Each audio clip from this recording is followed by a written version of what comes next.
लाल जा प्रेमी सभई चओ झूलेलाल। मुराद त साईं एतिरी आहे, तव्हां मिली वञो या तव्हांजो आशीर्वाद।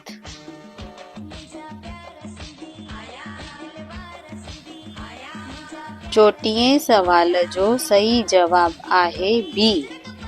श्री झूलेलाल जी वरुण देव जा अंश अवतार आहिनि।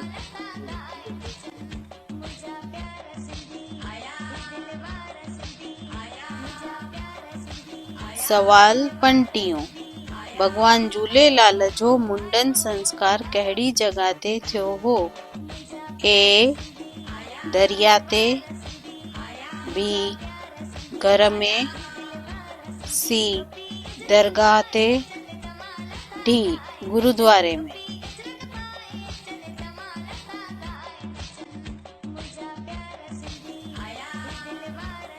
अहिड़ा ही ॿिया सवाल ॾिसण लाइ सिंधी समाज एकता चैनल खे लाइक, शेयर ऐं सब्सक्राइब कजो।